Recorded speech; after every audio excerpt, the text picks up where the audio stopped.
Okay. So welcome, Jennifer, from Veil Life magazine, but also, well, it's really Good Publishing is the brand, isn't it? Which is an amazing selection of brands. I can't wait for us to learn from you. How should we be crafting this advert in order to appeal to the right audience that we're targeting?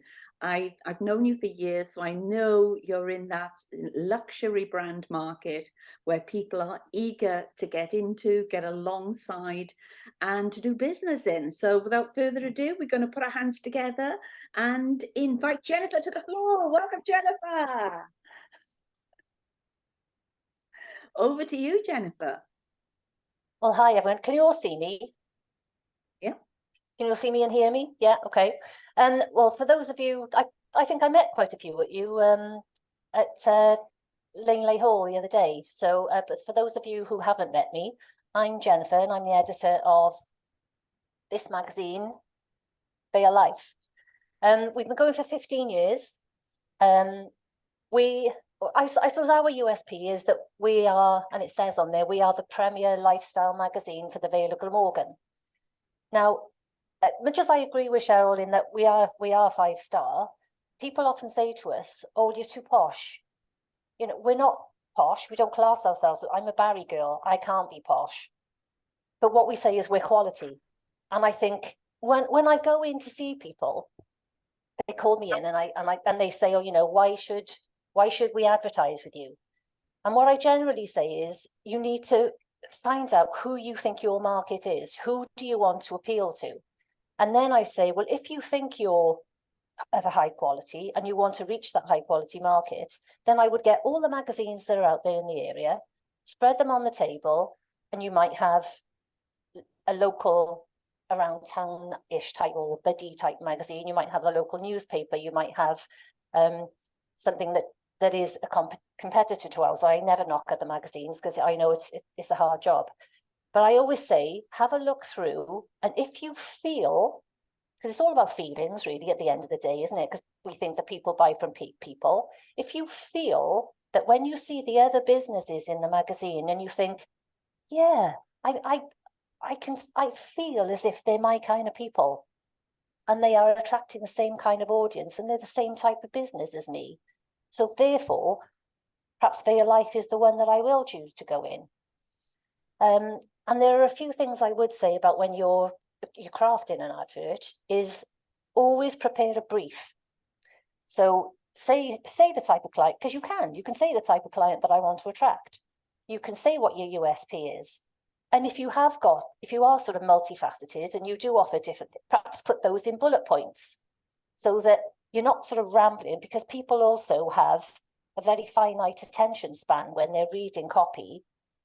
And if it's not punchy and interesting, then they'll stop reading. So you have to keep it punchy. But I was always say have a start, a middle, and a finish. So you start by who you are and what you do.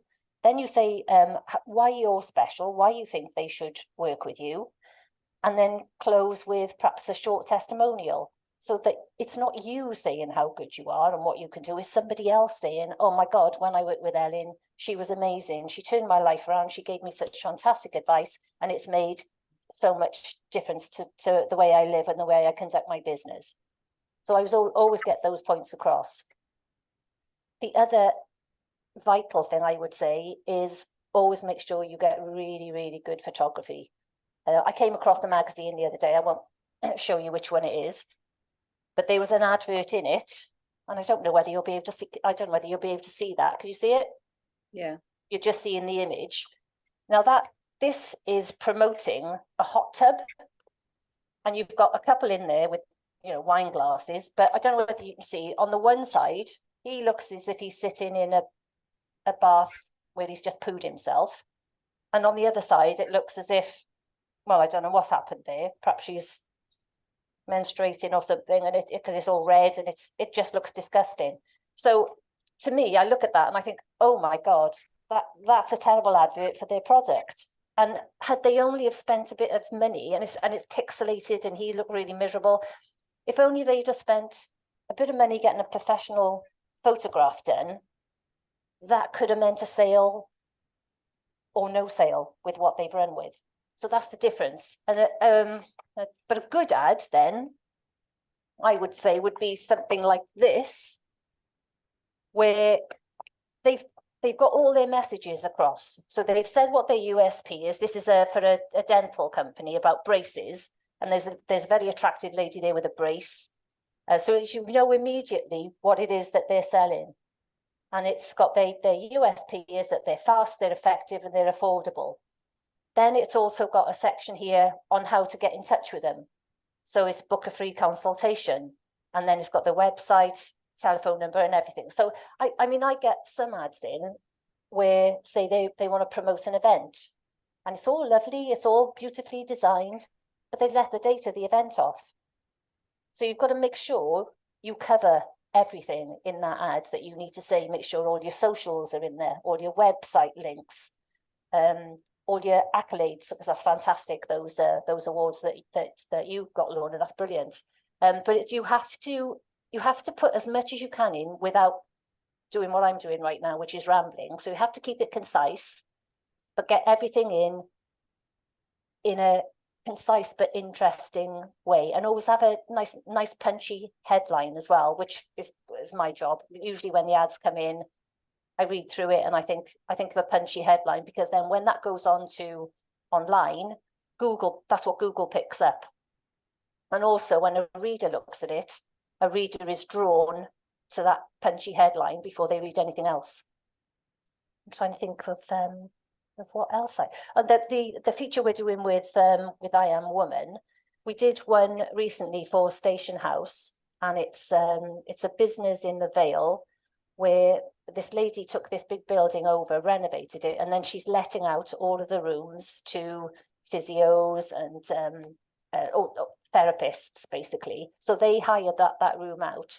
So that they didn't, if they were to be a standalone business, say in the local newspaper, it hasn't got as much weight or kudos or gravitas as when they all came together and did it as a group. They were able to take more space in the magazine, which made it look more impressive. But they didn't have to spend, an awful lot as well. They could spend so much money that they could afford, but they were in a group, and it was just far more effective than if they did a standalone ad in a random newspaper or local magazine. Sometimes, say if you're a carpenter or a plumber or things like, I can understand why you'd want to go in a local newspaper or a local magazine. That makes sense, because that person might not want to travel all over the Vale. If it's say a Penarth local around town type magazine, they might think, well, that's for me because it's niche, it's in my area, I don't want to travel around the Vale, so I'll just pop something in there. But I think aside from that, if all the businesses that I've heard you talk about, I think something like Vale Life would suit you all, because as I said, we're not posh. Like you were saying, I love what you said about Nick Steele, Venetia Steele Boutique. What she does, like you said, quite rightly, her clothing isn't expensive, and I bought loads of stuff from there. It's not expensive, and it's not what you'd get, say, in high-end boutique in Cowbridge, but the way she displays it is gorgeous. And it's her personality. And going back to the people buy from people, you buy from Nick because she's so lovely. She really is. And that's what we do. So I can make any one of your businesses look the business, because it's within, I would like to say, a beautiful magazine. So that's what I do. So if anyone's got any questions. Yeah. Can we take some questions? Because obviously people might have struggled before getting an advert right, or might have struggled before perhaps choosing where to advertise, who they are and what they do. And, I think the beauty of, what it is that you do, and it's something we forgot to tell people, is it's not only a physical magazine, you have an online magazine as well. That's right. The physical magazine turns into an online magazine, and so people are online as well as in a in a physical magazine. How do the audiences change with the two? Well, one thing that we say to people is the way we do things, the way we do it, we tend to do things more editorially because Google doesn't like display ads. It doesn't pick up on them. And because our magazines are all online, it looks for wording and hashtags and certain words, whereas it won't pick those up in a display ad because it's, I mean, Mark can explain that better than me, but it just don't pick it up. So that's why we say to people, always do it in an editorial style. Okay. So because I've noticed that when I put my name in, anything connected to Bay Life, the adverts come up from sort of 5-6 years ago. Yeah, Still out there, and the magazine is still floating in the ether out there. Yeah, people go search my name, they'll find me in Bay Life somewhere. That's right. That's the beauty of doing it in an editorial way. So can I take questions from everyone else? So would you like to pose a question to us? So Lorna, over to you. Lorna, yeah. I was being very polite with my little emoji. Jennifer, I tell you what's intriguing me at the moment, and you are the expert here. So we're coming together to do the group promotion with you, which I agree, I think is fantastic, and we're going to make a real bang. But what about after that, in terms of advertising? What really is optimum then? Because everybody was going to see us the one edition, which is fantastic, but then we need to follow on with that, I'm guessing, because your readership want to feel comfortable, they want to see consistency. Yeah. What do you recommend? Well, we always say to people, when you first advertise, always go as big as the budget will allow and then drip feed. Because usually a one-off does work. It does, it will work. But if you then see a drip feed of what you do and different offerings, and then you can do, because if I'm working with a client, I'll do the first one is always who you are, what you do, who you do it for, short testimonial and how they get in touch. But the next time then I could say, well, let's focus on another aspect of your business, or let me do an interview with one of your clients. So you're doing something different all the time. It's not just repeating, because as soon as somebody's seen that same feature, if it's in the next issue, they'll think, their brain already said, well, I've already seen that, I don't need to see it again. But if you need to mix it up all the time. So like Cheryl said, we're online, but we also share then the features on our socials as well. Because I get JPEGs from our designer, and I'll put that JPEG on our social pages, and they're vast. But we haven't just got Vale Life social, we've got socials within socials. So we've got Vale Life, Penarth Life, Cowbridge Life, Barry Life. So we've got loads of them. So say you were in a specific area, say you lived in Dinis, operated out of Dinis, I would put that on Dinis Powers Life, say. So it doesn't just, I don't just take your money and run. I like to give added value, so that I'll spread that message out there over socials as well as just that feature in the magazine. Great, thank you. I can remember doing one with you, Jen, the day in the life of Cheryl Bass. Yeah. The day of what I was up to that day. And it was so funny because when I went into Landilo, because I said I was going into Landilo to the specific shop, they gave me so much money off my purchase because I said, oh, Cheryl Bass is coming in here today. She's been in that magazine. It's not always about the hard sell. So I think the one you did was My Fail Life, possibly, when we did we ran that feature, because sometimes you do need to give of yourself as well, because I'll say to somebody, we'll do a feature on the business and say they've opened up a kitchen company. So I'll say, right, now let's talk about you. And they'll say, well, what do you mean? Let's talk about me. And I'll say, well, give a bit of yourself, let me know what your hobbies are, what your interests are, because you might have a director that picks up that magazine and then sees, oh my God, that chap's into golf. I love golf. He's on my wavelength. He speaks my language. I know I'm going to get on with him, so I'll buy my kitchen from him. And sometimes it is as simple as that. I love it. It's always good to give up yourself. I love it as well that you give everyone a bundle of the magazines. So again, if you have a workshop, or if there's customers you want to give a copy of the magazine to, that's lovely to have. And I've kept, you know, a copy, at least one copy of all the magazines that I featured in, just as a lovely. Yeah.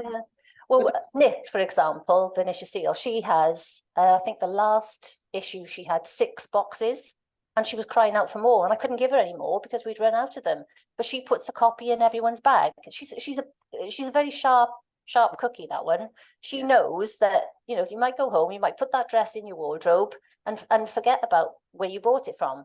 But when that magazine's there, and thankfully I think the quality is good enough that it does, or I know it sticks around, but it's good. It's coffee table.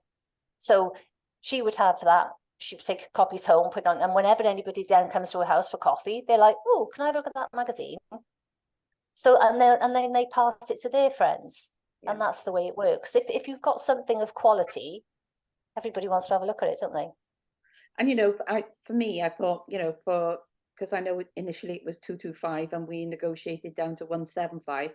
What marketing can you get for 175 of this quality, where you're going to be in a magazine with that sort of quality feature, and also online, and, you know, marketed out via, you know, such a prestigious brand with such a massive reach as well, you know, and we're going to give it a go, and we're going to, you know, build on from there, you know, and I trust Jennifer implicitly. I know we're going to have an amazing time being in the magazine. And also something else I mentioned to somebody else who's joining us, because of course Beth and Kathy, Beth did a double page spread for a couple of months in a row, and is getting a lot of interest and business from it.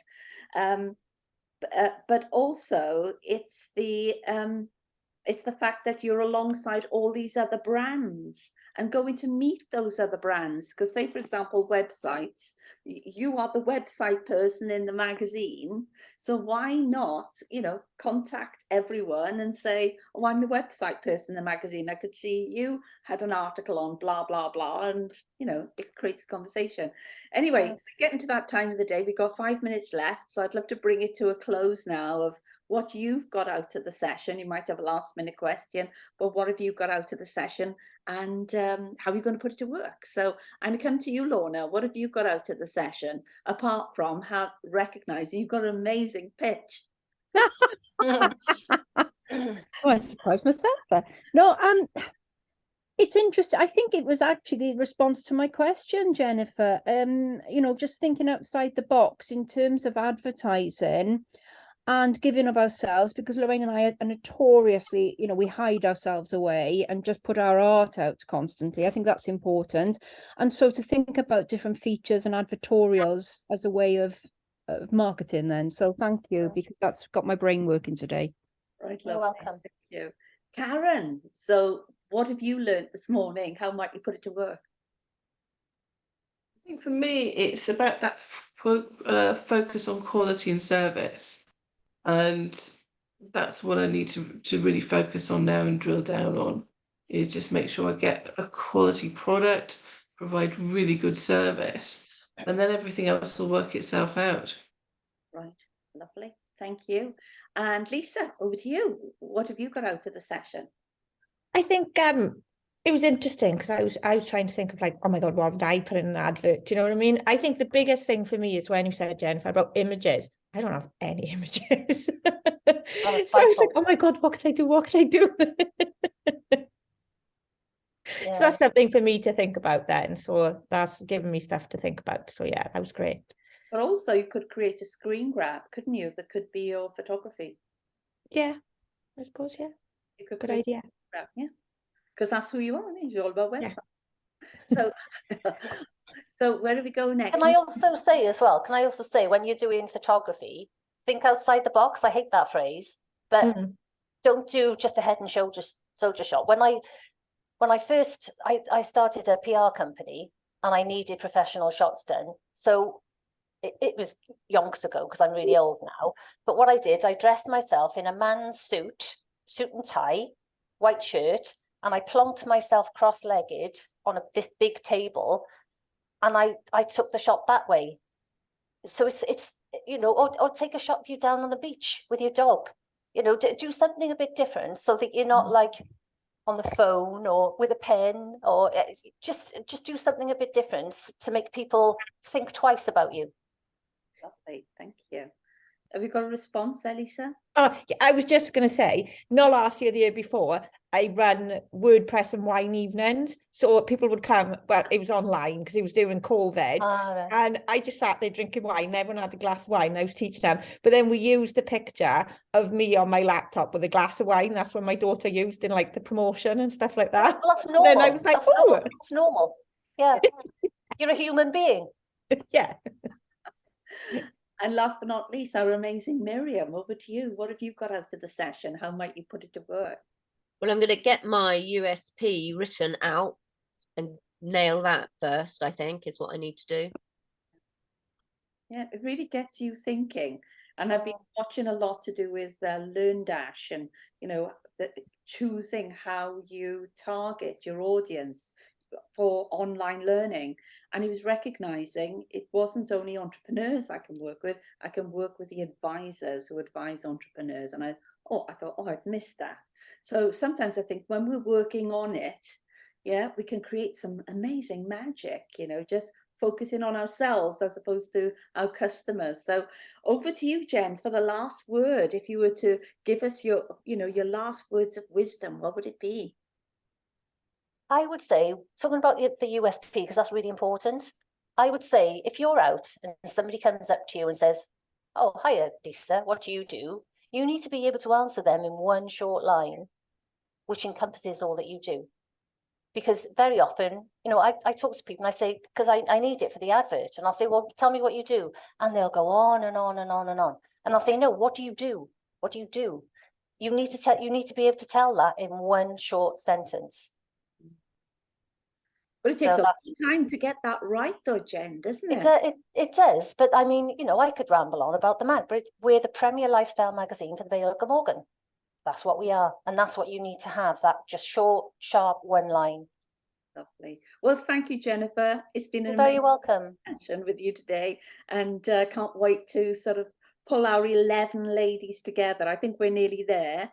And some people have said, well, if nobody has, you know, if we're under numbers, I'll have more than one. So yeah, so we're going to have a really impressive piece of advertising there. So thank you, everyone. And next week we're getting strategic. But before we go, let's give Jennifer an amazing round of applause for all her advice this morning. Thank you, Jennifer. You're very welcome. Jennifer. And I'm Nice sure to see you all again. yeah, we'll see you soon in Iron Woman, I'm sure. So thank you, everyone. So same time, same place next Monday, where we've got an amazing lady talking strategy. And I'll be putting a little write-up of her in the Iron Woman Academy group page. So thank you, everyone. Have a great week ahead. And I'm sure I'll see you soon. Okay, bye now. Thank you. Bye. Bye.